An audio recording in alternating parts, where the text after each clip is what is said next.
ଭାରତର ପ୍ରସିଦ୍ଧ ମନ୍ଦିର କହିବାକୁ ଗଲେ ନମ୍ବର 1ରେ ପ୍ରଭୁ ଶ୍ରୀରାମଲାଲାଙ୍କର ମନ୍ଦିର ଅଯୋଧ୍ୟା।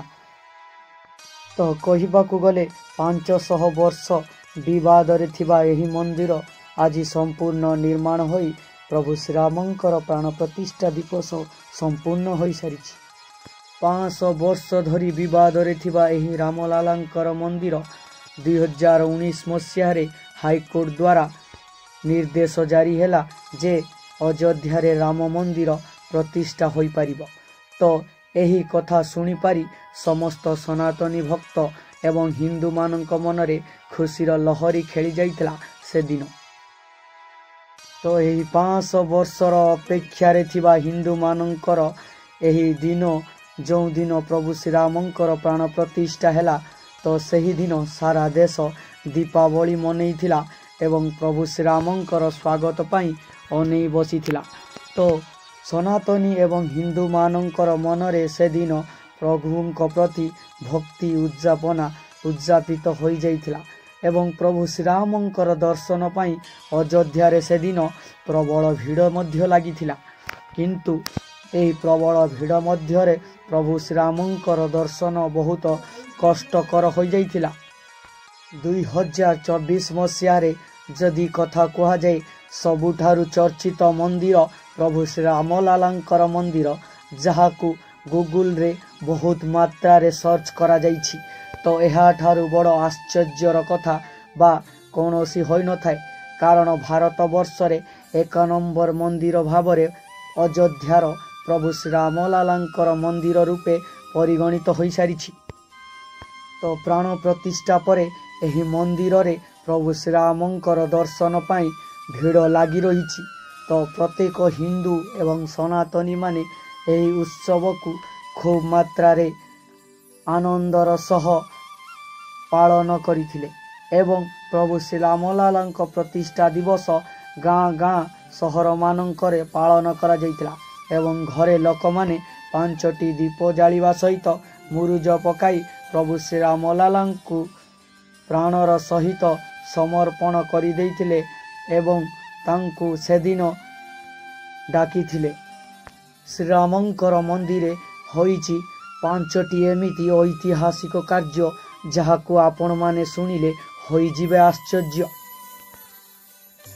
ନମ୍ବର 5ରେ ଶ୍ରୀରାମଙ୍କର ମନ୍ଦିରକୁ ଏହିପରି ନିର୍ମାଣ କରାଯାଇଛି, ଯେତେବେଳେ ରାମ ନବମୀ ହେବ ସେତେବେଳେ ସୂର୍ଯ୍ୟଙ୍କର ପ୍ରଥମ କିରଣ ପ୍ରଭୁ ଶ୍ରୀରାମଙ୍କର ପାଦ ପଦ୍ମରେ ପଡ଼ିବ। ଏହି କାର୍ଯ୍ୟକ୍ରମ ପାଇଁ IITର ଇଞ୍ଜିନିୟରମାନେ ଏହି କାର୍ଯ୍ୟକ୍ରମକୁ ସଫଳ କରିଥିଲେ। ଯଦି 6.5 ତୀବ୍ରତାର ଭୂମିକମ୍ପ ହୋଇଥାଏ ତାହେଲେ ମଧ୍ୟ ଏହି ମନ୍ଦିରର କୌଣସି କ୍ଷୟକ୍ଷତି ଘଟିବ ନାହିଁ। ମନ୍ଦିରର କାରୁକାର୍ଯ୍ୟକୁ ଏତେ ମଜବୁତ କରାଯାଇଛି ଯେ ଯେତେ ତୀବ୍ରତାର ମଧ୍ୟ ଭୂମିକମ୍ପ ହେଲେ ମଧ୍ୟ ପ୍ରଭୁ ଶ୍ରୀରାମଲାଲାଙ୍କର ମନ୍ଦିରରେ କୌଣସି କ୍ଷତି ଘଟିବ ନାହିଁ। ନମ୍ବର 4ରେ କଳା ପଥରରେ ତିଆରି କରାଯାଇଥିବା ପ୍ରଭୁ ଶ୍ରୀରାମଲାଲାଙ୍କର ମନ୍ଦିରରେ ରହିଛି 10ଟି ଅବତାର। ଏହି ତିଆରି ହୋଇଥିବା ମୂର୍ତ୍ତିର ଓଜନ ପ୍ରାୟ 200 କିଲୋଗ୍ରାମରୁ ଅଧିକ। 24 ଫୁଟର ଉଚ୍ଚତା ଏବଂ 3 ଫୁଟର ଲମ୍ବ ବିଶିଷ୍ଟ ପ୍ରଭୁ ଶ୍ରୀରାମଲାଲାଙ୍କର ମୂର୍ତ୍ତି ନିର୍ମାଣ କରାଯାଇଛି। ପ୍ରଭୁ ଶ୍ରୀରାମଙ୍କର ମୂର୍ତ୍ତି ପଛରେ ସୂର୍ଯ୍ୟ ଦେବତାଙ୍କୁ ମଧ୍ୟ ସ୍ଥାନ ଦିଆଯାଇଛି। ନମ୍ବର 3ରେ ଶ୍ରୀରାମ ମନ୍ଦିରକୁ ପ୍ରବେଶ କରିବା ପାଇଁ 42ଟି ଦ୍ୱାର ରହିଛି। ଏଥିରେ ରହିଛି 5ଟି ମୁଖ୍ୟ ଦ୍ୱାର। ପ୍ରଥମେ ସିଂହ ଦ୍ୱାର ପଡ଼ିବ, ତାପରେ ନୃତ୍ୟମଣ୍ଡଳ ଦ୍ୱାର, ଏହାପରେ ରଙ୍ଗମଣ୍ଡପ ଦ୍ୱାର, କଳି ଦ୍ୱାର ଏବଂ ଗର୍ଭଗୃହ ଦ୍ୱାର ରହିଅଛି।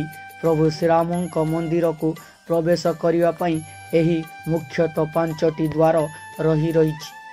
ଭାରତର ପ୍ରସିଦ୍ଧ ମନ୍ଦିର କହିବାକୁ ଗଲେ ନମ୍ବର 1ରେ ଏହି କାର୍ଯ୍ୟକ୍ରମ ପାଇଁ IITର ଇଞ୍ଜିନିୟରମାନେ ଏହି କାର୍ଯ୍ୟକ୍ରମକୁ ସଫଳ କରିଥିଲେ।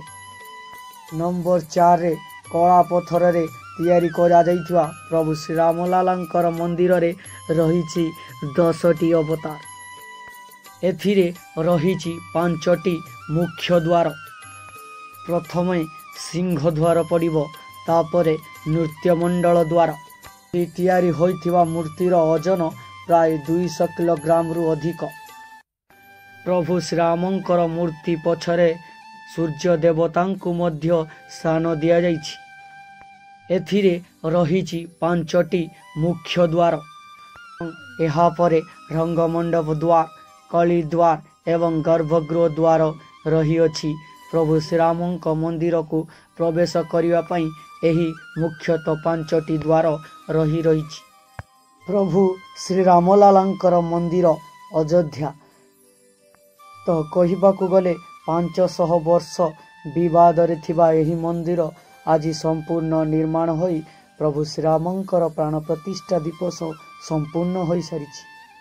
500 वर्ष धरी विवाद रे थिबा एही रामलालांकर मंदिर 2019 मसीह रे हाईकोर्ट द्वारा निर्देश जारी हैला जे अयोध्या रे राम मंदिर प्रतिष्ठा होई पारिबो। तो एही कथा सुनी पारी समस्त सनातनी भक्त एवं हिंदू मानक मनरे खुशीर लहरी खेली जाइतला से दिन। तो यही 500 वर्षर अपेक्षा रे थिबा हिंदू मानकर एही दिन जो दिन प्रभु श्रीरामंकर प्राण प्रतिष्ठा हैला, तो सही दिन सारा देश दीपावली मनैथिला एवं प्रभु श्रीरामंकर स्वागत पाई अनै बसिथिला। तो सनातनी एवं हिंदू मानकर मनरे से दिन प्रभुंक प्रति भक्ति उद्जापित होई जाइथिला एवं प्रभु श्रीरामंकर दर्शन पाई अयोध्या रे से दिन प्रबल भीड़ मध्य लागिथिला। किंतु एही प्रबल भीड़ मध्य रे प्रभु श्रीरामंकर दर्शन बहुत कष्टकर होई जाइथिला। 2024 मसीह रे जदि कथा कहा जाए सबुठारु चर्चित मंदिर प्रभु श्री रामलालांकर मंदिर, जहाकू गूगल रे बहुत मात्रा रे सर्च करा जाइछि, तो एहा ठारु बड़ आश्चर्यर कथा बा कोनोसी होई न थाए। कारण भारत वर्ष रे 1 नंबर मंदिर भावरे अयोध्यार प्रभु श्री रामलालांकर मंदिर रूपे परिगणित होई सारिछि। तो प्राण प्रतिष्ठा परे एही मंदिर रे प्रभु श्रीरामंकर दर्शन पाई भीड़ लगी रही।